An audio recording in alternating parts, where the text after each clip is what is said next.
Welcome to the Wild Crone Wisdom podcast with your host Vinutha Mohan.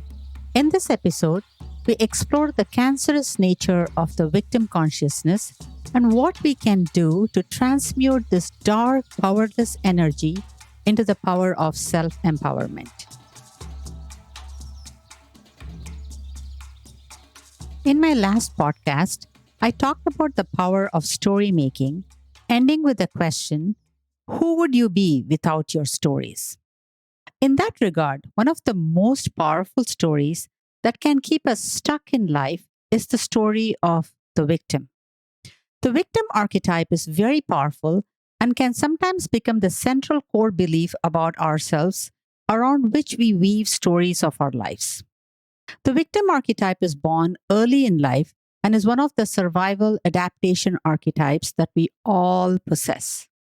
A survival adaptation archetype, according to the intuitive life strategist Robert Ohoto, means it is an archetype that was born in order to survive and adapt to a particular family dynamic.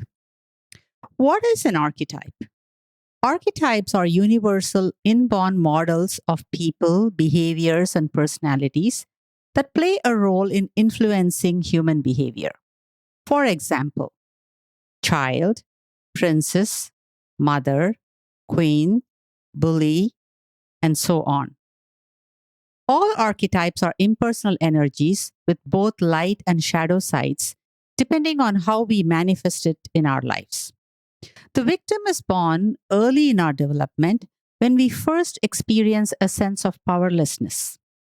Children often experience very little power in their lives. The adult caregivers very often make all the decisions for them about the what, when, where, how, and why of their lives. Many children feel the parents have the power over rather than power with them. When they first experience the sense of powerlessness, children will often use the words, "it's not fair." This is the first sense of feeling like a victim. When children do not get their legitimate needs met, when they are bullied, abused, or often unfairly punished, the victim archetype is strengthened. While these examples are overt displays of powerlessness, there are also other more covert ways that children lose their voice. This happens, for example, when they experience a very intrusive parent or an overbearing parent, like tiger mom, a fused family dynamic where the individuality is not allowed any expression and or punished, or where there is emotional blackmailing and using shame as a parenting tool. In addition, children do as they see, not as they are told. So if they see the adults in their families play out the victim archetype in how they perceive their lives, they also learn to model that behavior as adults. The medical intuitive Carolyn Mays says that the core issue of the victim is whether it's worth giving up your sense of empowerment to avoid taking responsibility for your independence. In other words, as long as you can hide behind the victim mentality, you get to blame everyone else for your problems and not hold yourself personally accountable for your challenges and struggles. When we feel like a victim, it may be because of a few fundamental reasons: boundary violations, lack of personal integrity, powerlessness mix up, all of which leads us to not finding our voice. Finding our voice and speaking your truth can be an extremely daunting task for many of us, especially for women. In families where speaking your truth had a very negative consequence, children learn very quickly that the very best way to survive is to silence that voice, ignore their inner intuition, accept your learned helplessness, and blame your failures on others, fate, karma, conspiracies, and so on. In some adults, the victim archetype becomes the central commanding voice in their lives and guides their entire life narrative. The social groups they interact with, books they read, occupations that they might have or not, support groups they attend, religious groups they might belong to, political leaders they follow, all feed the story of it's not fair and it is somebody else's fault.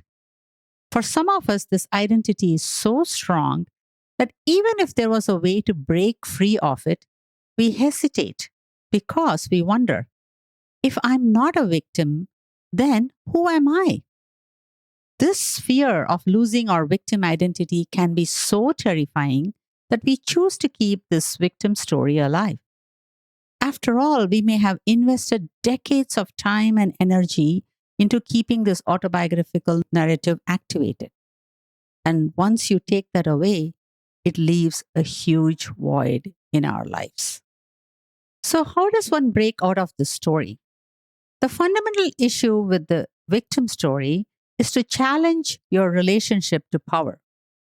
Feeling like a victim is the first indication that there has been a powerlessness mix up, meaning either you feel you're powerless when you do have power in a given situation, or you grab for power in situations where you actually don't have any.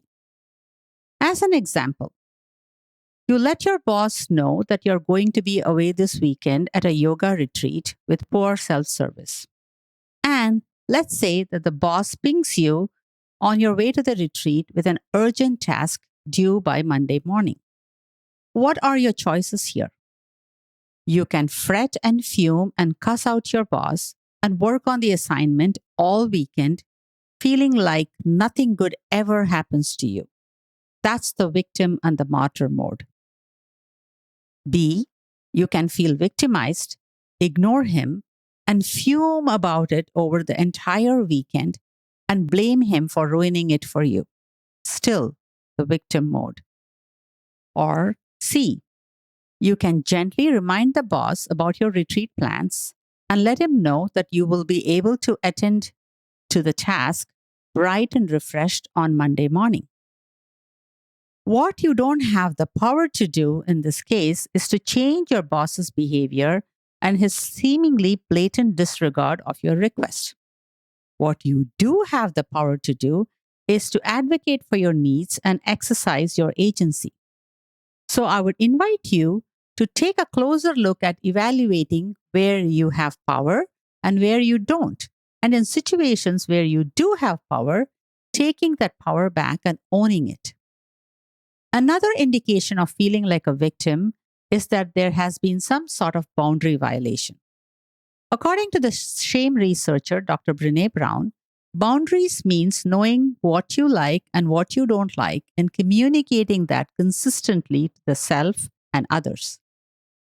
Setting boundaries is an act of self-love and will involve disappointing others. Brené says, daring to set boundaries is about having the courage to choose loving ourselves, even if we risk disappointing others. It is this risk of disappointing others that terrifies most people about finding their voice. In the short term, it may be easier to silence our voices, avoid taking responsibility for our independence, and hide behind shame and blame. In the long run, this pattern of the shadow victim destroys our life energy and keeps us feeling stuck in our victim stories. Bringing our shadow victim to light requires us to practice a lot of self-compassion. Understanding that the victim story is a maladaptive coping strategy developed by a young child to survive its environment may help us evoke the feelings of compassion towards our inner child victim.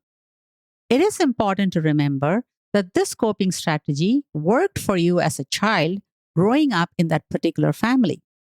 But the problem arises if we try to now employ it as a general strategy in all adult situations. However, it is imperative that we do not shame this victim voice, but with courage, compassion, and kindness, find ways to gently guide it into the light of self-empowerment. Victim consciousness very often takes us down a powerless and helpless spiral. It is a very cancerous energy and can make us susceptible to being conned by modern day spellcasters who lurk all over social media. At its worst manifestation, victim consciousness turns violent and causes destruction to self and others. Nipping this victim tendency in the bud by redirecting it towards empowering choices through accountability and responsibility is essential for bringing peace to this world. May we be kind to ourselves. Thanks for listening to this episode of the Wild Crone Wisdom with your host, Vinutha Mohan. I'm a licensed marriage and family therapist from the Bay Area, California, specializing in trauma and attachment repair. I'm also a certified EMDR specialist and a certified shamanic practitioner. In this podcast series, we delve into the journey of our spiritual essence having a human experience. While many social scientists study human emotions, thoughts, and behaviors, and others explore transcendental experiences, few bridge the gap to help embody the spiritual wisdom in everyday life. I call this the psycho-spiritual path. Through this podcast, I hope to share bite-sized practical insights for navigating life as an empowered sovereign being. If you found this episode valuable, we'd greatly appreciate your support. Please consider rating, reviewing, commenting, and subscribing on your podcast platform to help us reach a wider audience. You can explore more of my writings on Medium by following the link in the show notes. We'd also love to hear about your experience, so feel free to share your thoughts with us at Wild Crone Wisdom Podcast @gmail.com. Thank you for being part of our journey. Please be advised, the information provided in the Wild Crone Wisdom podcast is intended for general information purposes only. Vinutha Mohan is a licensed therapist and healer. However, the content shared in this podcast does not replace or constitute professional advice, therapy, or counseling. It is essential to consult with a qualified mental health professional for personalized guidance regarding your unique circumstances. Thank you.